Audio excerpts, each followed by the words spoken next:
José Carlos Lippe. Sim, meu companheiro Marcelo Rocha. Nas matemáticas. Estou aqui fazendo aqui uns apanhados aqui. Os apanhados. Fazendo uns apanhados aqui, né?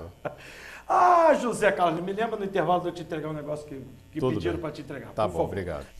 Ah, então vamos lá. Então, na verdade, vamos aos resultados do final de semana. Dois. Tá aí. Resultados do primeiro quadro, quinta rodada, Rodrigo Souza pela chave A. Tivemos aí o Várzea vencendo o Grande Guarani por 3-0, WO, nessa partida não aconteceu. O Espanhol venceu o Fonte Santa por 3-1, daqui a pouco imagens da partida, imagens da confusão, enfim. Beiralinha acabou folgando, né? O chave B nós tivemos Unidos do Alto sendo derrotado pelo Albuquerque pelo placar de 2-1 no campo do Barra Futebol Clube. E o Vargem Grande empatou com a equipe do Maromba, né? Com o Maromba em 1-1. Que é Maromba Pedreiros. Maromba só, Pedreiros, né? Por acaso verdade. saiu Pedreiros ali, mas tá tudo tranquilo. Essa é a categoria de primeiro quadro. Vamos lá, mais resultados então na tela. Ô, Johnny, vamos Categoria nessa. agora de segundo quadro, Segundo Marcelo. quadro. Vamos lá então. Aliás, teve um jogão lá em Vargem Grande, né? Que vamos falar. Verdade, rapaz. Jogão mesmo lá no Vargem Grande Futebol Clube. Aí tivemos pela chave A o Várzea vencendo o Grande Guarani por 4-3. O Fonte Santa venceu o Espanhol por 3-1. Pela chave B tivemos o Albuquerque vencendo o Unidos do Alto por 5-2. E Vargem Grande e Pedreiros fizeram realmente um jogão. O empate saiu nos acréscimos da equipe do Vargem Grande. O Vargem Grande estava, do equipe do Pedreiros, melhor dizendo, né? O Vargem Grande estava vencendo por 3-2, estava se classificando e o Pedreiros ficando fora. E aí o Pedreiros conseguiu empatar a partida e se classificou e eliminou o Vargem Grande. Então, realmente imagina como foi essa partida, placar final 3-3. Agora sim nós temos aí a classificação. Então vamos lá, classificação, depois a quinta rodada, aliás, terminada a primeira fase da competição, vamos entrar na fase de repescagem, né, ou quartas de final, como queiram, a partir do próximo fim de semana. Então, pela categoria de primeiro quadro, pela chave A, então, Rodrigo... Muito bem, Marcelo. Aquilo que nós prevíamos durante a semana aconteceu, né? 3 equipes terminarem aí com 9 pontos ganhos. Então, o Espanhol terminou com 9 pontos, o Várzea também 9, Fonte Santa também 9, rapaz. O equilíbrio desse grupo. Exatamente. Aí, vamos lá. O Espanhol, pelos critérios de desempate, ficou com a primeira posição, foi direto para a semifinal. Segundo lugar para o Várzea, terceiro lugar para a equipe do Fonte Santa. Beiralinha e Grande Guarani não se classificaram, eliminados da competição, né? Chave B, Vargem Grande 10, Maromba também 10 pontos. O Albuquerque com a vitória foi a 6 e ficou com a terceira vaga da chave B. Vargem Grande e Maromba empataram, né? E aí vamos, como não são 3 equipes, tem os critérios de desempate, fizeram o mesmo número de gols, 12 gols, só que a equipe do Vargem Grande tomou apenas um gol. É verdade. Aliás, exatamente. Exatamente. E a equipe do Maromba tomou 5 gols na competição. Então, Vargem Grande direto para a semifinal, Maromba e Albuquerque, o Maromba se classificou em segundo e Albuquerque em terceiro. Temos aí agora os jogos da fase de repescagem, Marcelo. Então vamos lá, a tabela, Johnny, a tabela então da repescagem, que será a princípio no próximo domingo, vamos aguardar aí os campos, eu acredito que seja Barra e Várzea, ou talvez... Existe bem surpresa por aí, hein, Rocha? Rodrigo... Será que tem surpresa? Aí, os jogos aí rapidamente, Lipe, segundo quadro. Vamos lá, segundo quadro. Fonte Santa, então, como terminou na terceira colocação, né? Isso na categoria do segundo quadro. Vamos lá, segundo quadro. O Fonte Santa, segundo colocado da chave A, enfrentando o Maromba Pedreiros. O Fonte Santa joga com a vantagem do empate. Ponta Negra enfrentando o Espanhol. Ponta Negra... Desculpa, Rodrigo. Então, quem está do lado esquerdo da tabela na telinha joga com a vantagem do empate. Perfeito. Ponta Negra jogando com o Espanhol com a vantagem do empate. No primeiro quadro, teremos Várzea e Albuquerque. Várzea com a vantagem do empate. E Maromba enfrentando a equipe do Fonte Santo, Maromba jogando com a vantagem do empate. Agora, eu tenho aqui só uma dúvida, deixa eu só dar uma olhada nessa confecção, porque o segundo quadro tem que acompanhar o primeiro aí, né? Quer dizer, nós vamos ter que centralizar isso aí em dois jogos. Nós não vamos ter muito problema. Eu acredito que Fonte Santa e Maromba no segundo vai acompanhar Maromba e Fonte Santa. Então tá resolvido. E o Ponta Negra acompanhar o Várzea. Tá aí. Tá exatamente. É só em relação ao campo que eu acho que vai ter surpresa aí em relação ao campo.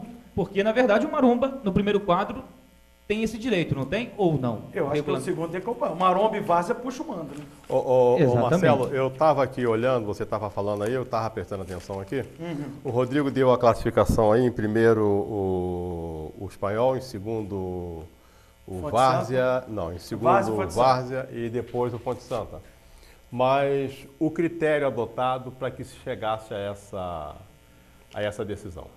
Primeiro, segundo informações chegam de Brasília, né? Porque o regulamento... Gols sofridos. O regulamento fala em confronto direto. 3 equipes não tem confronto. Você sabe qual foi o critério adotado, Rodrigo? Exatamente, você está falando dos confrontos diretos, está certo, clubes só que 3 clubes não tem. Então, passou para o segundo critério. Maromba e Vargem Grande também se enquadram nisso aí. E no segundo critério, o que deu no segundo critério? Aí, me parece que é o número de gols está no regulamento aí, gol marcado. No segundo critério é o saldo de gols. Saldo. Na minha contagem aqui também empatou. Isso. Aí Isso partiu aí, para o terceiro critério. Gol sofrido. Não, que é o maior do número de gols marcados. Aí no número de maior gols marcados, aí sim é que dá o Várzea Futebol Clube como o segundo classificado. Eu tive aqui a oportunidade de fazer aqui muito rapidamente, mas o Várzea parece que tem 10 e o Fonte Santa 7, ou 5, uma coisa assim. Isso, então, mas aí... Mas de qualquer maneira, o Várzea consegue a sua classificação através do segundo critério do artigo 15º do regulamento. O Várzea ficando em segundo, exatamente, o Fonte Santa em terceiro. Bom, a gente tem imagens do Várzea, vamos fazer uma coisa, essas imagens, aliás, foi um jogo quentíssimo lá no campo do Várzea, não era para ser diferente. Aliás, um clássico como o Várzea, como Unidos do Espanhol e Fonte Santa, não poderia ter outros, teve de tudo, né? Essa é a grande realidade. E é um jogão desse, não pode ser diferente. Tem que ter de tudo, é dentro, é fora, é clima, eu não digo clima de guerra, mas de muita rivalidade. Aliás, é uma rivalidade principalmente que se externa nos últimos 5 anos, onde eles dividiram, entre aspas, né, aí os títulos conquistados. O Fonte Santa é o atual bicampeão municipal, fazendo as finais exatamente contra o Unidos do Espanhol, que por 5 anos consecutivos chegou à final. Quer dizer, então... E aí você imagina esse jogo pela fase de repescagem, hein? Maromba e Fonte Santa, Maromba com todo o investimento e o Fonte Santa com toda a tradição, né? Imagina o jogo que teremos nessa fase de repescagem. Bom, vamos para o intervalo comercial, na sequência nós voltamos, vamos falar mais de todos os jogos, né? Tivemos tumulto, né? Diríamos assim, lá no campo do Várzea, tivemos chuva de granizo em Vargem Grande. É uma rodada que realmente foi sensacional no final de semana. O vencedor de Maromba seria Maromba e Várzea, né? Faria semifinal contra o Unidos do Espanhol. Eu ainda não consegui, fazer essa projeção. Eu posso estar até errado. Ainda não consegui fazer essa projeção. Mas a princípio seria isso. A princípio... a princípio não, posso estar errado. Tá? Eu procurei me ater à projeção. Da coisa, né? A projeção, até porque na Liga Teresopolitana, quando sair o resultado oficial, que vamos ver o que acontece. Poder, né? saber o que acontece. Bom, oi, pois não, Rodrigo? Não, o vencedor de Maromba, não sei se foi isso que você disse, o vencedor de Maromba e Fonte Santa. E Fonte Santa, eu falei enfrenta o Espanhol na semifinal. E a outra semifinal, o adversário, né? A outra semifinal é da repescagem agora, vai enfrentar o Vargem Grande. Isso aí. Isso aí, Várzea e Albuquerque. Aí você imagina, Rodrigo, que jogos nós vamos ter nessa semifinal? Podemos ter um Fonte Santa e Espanhol na semifinal novamente. Exatamente. Isso descarta uma final entre as duas equipes. Exatamente. E o vencedor de Várzea e Albuquerque enfrenta o Vargem Grande. Isso aí. E um Albuquerque e Vargem Grande, talvez. E um Albuquerque e Vargem Grande, que é um clássico regional. Aí vai ser realmente... Bom, vamos esperar as coisas acontecerem. Solta imagens do Várzea Futebol Clube aí. Nós tivemos aí um jogo também quentíssimo lá no estádio Almirante Heleno de Barros Nunes. Um público bastante significante. Tivemos um bom jogo, tivemos expulsão, tivemos a torcida agitando, tivemos jogador se alterando, dirigentes, enfim, foi um jogo como não poderia deixar de ser um clássico, na verdade, com todos os apetrechos, né? Aliás, está congelado, né? Está congelado, né? Então fica tranquilo aí, Johnny. Então vai. Se puder botar a imagem, bota. Hein, Lipe? Com todos os apetrechos, né? Marcelo, na verdade, descongelou. Na verdade, Marcelo, o que a gente espera, tá aí. Aí são imagens, desculpa, Lipe, imagens para nos orientar. Da confusão, né, que aconteceu lá no campo do Várzea Futebol Clube. Lembrando, essa partida terminou 3-1 para a equipe do Espanhol. E aí foi um momento, segundo o relato do árbitro da partida, nós acompanhamos a imagem do árbitro, o Eduardo Cordeiro Guimarães, que conduziu essa partida. Na súmula consta que o Maurati, jogador Maurati, que estava no banco de reservas da equipe do Fonte Santa, havia tirado um copo d'água no técnico PC do Espanhol. Peraí, o Maurati estava no banco do Fonte Santa e foi expulso. Exatamente. Exatamente. Aí o PC ficou realmente revoltado, transtornado, né? E, obviamente, em ato contínuo, partiu para cima do Maurati, enfim. Isso é o que está no relato do árbitro da partida, do Eduardo Cordeiro, repito. E aí foi se contornando toda a situação, o árbitro depois expulsou o Maurati, expulsou também o técnico PC, e aí são imagens aí que realmente não precisava, o jogo estava muito bom dentro de campo, né? E são imagens lamentáveis, mas que nós temos que registrar. O pior de tudo é que são moradores do Espanhol, né? O que me causa espécie é o fato do árbitro ter colocado na súmula o jogador Maurati.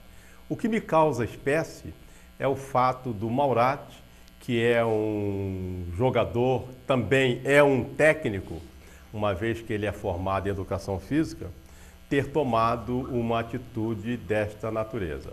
Maurati, eu estou falando isso sem medo nenhum de errar, até para que sirva de exemplo.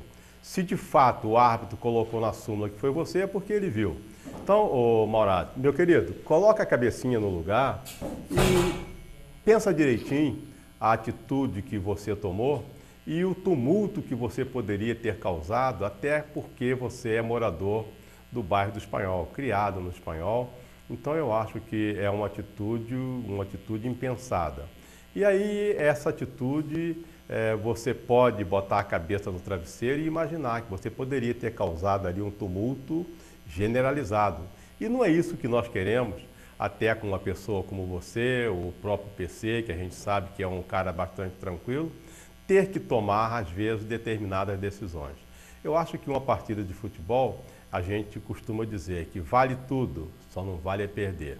Mas não é por aí não. Existe uma disciplina e essa disciplina ela tem que ser obedecida. Então imagina, você já acabou sendo punido com a expulsão do banco. Aí o PC tomou aquela atitude, naturalmente vai arcar também com a responsabilidade. Então não é isso que nós queremos. Nós queremos, na verdade, ver bons espetáculos. E vou até dizer para você, eu quando coloco o meu nome como candidato à presidência da Liga, é exatamente nesse sentido, no sentido de tentar organizar melhor as coisas para que fatos como esses sejam coibidos. Bom, Lipe, então dando sequência, nós estaremos aí repercutindo toda essa, não sei se seria ainda celeuma, que a gente vai ver ainda teremos cenas dos próximos capítulos ainda pela frente, né? De qualquer maneira, a gente vai aguardar aí com expectativa, é claro, as decisões que serão tomadas. E você falou um detalhe, o PC é um cara, eu nunca vi ele tomando uma atitude agressiva. O PC é um cara tranquilo. Muito tranquilo. Para ele ter ficado dessa forma. Muito tranquilo, muito educado. E ontem, inclusive, quando o Rodrigo foi para fazer uma entrevista com ele, ele foi super educado. E veja bem, ele poderia até ter respondido: não vou falar porcaria nisso. É verdade. O momento não é esse, mas não, ele é super educado. E disse para o Rodrigo: não, eu não quero me pronunciar, e também o momento não era aquele. É claro, nós queremos ver a pessoa, o Rodrigo fez falar, o papel de repórter dele. Fez o papel dele. Claro. Se o circo vai pegar fogo, a gente vai fazer o quê? Agora, ele foi super educado, então os parabéns aí ao PC, que mais uma vez comprova o grande cidadão que ele é. Pois não, Rodrigo? Não, o Lipe foi muito feliz aí no seu comentário, né? E que todas as pessoas seguissem o exemplo do PC, né? Porque só para deixar bem claro que a gente está ali no campo, né? A gente gosta, obviamente, mas nós estamos trabalhando, né? E às vezes são imagens que a gente nem gosta de fazer, mas tem que registrar. E, em primeiro lugar, a educação do PC sirva de exemplo para outras pessoas. Com certeza. Rodrigo Souza, tem mais informações? Não, muito bem, Rocha. Nós temos aqui o Bruno, né? O Bruno, logo depois da partida ele falou conosco, né? Lembrando que nós temos a matéria também com outros jogadores, nós estaremos trazendo durante a semana, mas logo após. Exatamente, logo após a partida, o Bruninho falou com a gente, fez um resumo do que foi o jogo, fez um gol na partida, né? O Alex fez 1-0, o Denis acho que fez o primeiro e o segundo, e o Bruninho fez o terceiro no contra-ataque rápido, ele fez um resumo da partida. Podemos ouvi-lo? Vamos nessa. Vamos lá. Solta o Bruninho. Cara, eu acho que Espanha Fonte Santa é sempre clássico, sempre vai ser jogo bom, sempre vai ser jogo muito tumultuado, mas é um jogo gostoso de se jogar. Para mim, dentro da cidade, é o melhor jogo que tem. é a maior rivalidade que tem hoje dentro da competição. Eu acho que uma competição sem Espanhol e Fonte Santa fica até meio que sem graça. Não desmerecendo nenhuma outras equipes, porque todas elas são muito boas. Independente de fato de WO, acontecimento, tudo o que ocorreu, mas eu acho que o pessoal hoje tem que respeitar o Espanhol e Fonte Santa dentro da competição, dentro da cidade hoje, porque são duas equipes boas. Eu acho que dentro do campo foi um jogo bom, jogo disputado. Eu acho que o Fonte Santa começou até melhor, até fazer o gol. Depois nós melhoramos na partida, criamos, crescemos, fizemos o gol. Teve o tumulto, acontecimento, mas Espanhol e Fonte Santa é sempre isso, é um jogo aguerrilhado, é um jogo disputado e graças a Deus conseguimos sair vitoriosos aí, fazer o segundo e Deus me abençoe, conseguir fazer o terceiro aí e dar vitória para o Espanhol. Você como jogador, claro, trabalha com o PC há muito tempo, né? Atua nos times que o PC comanda. Já viu o PC exaltado desta forma, Bruno? Pelo que eu fiquei sabendo, pelo que ocorreu, foram que tacaram um copo de água dentro da cara dele e uma garrafada que veio da torcida. Eu acho que ninguém tem sangue de barata e ninguém consegue suportar uma atitude como essa dentro de um jogo disputado, que é Espanhol e Fonte Santa, dentro de uma rivalidade, mas graças a Deus o PC acalmou aí no segundo tempo aí, agora é ir para casa comemorar, porque tem muito campeonato ainda pela frente. Parabéns, Bruno.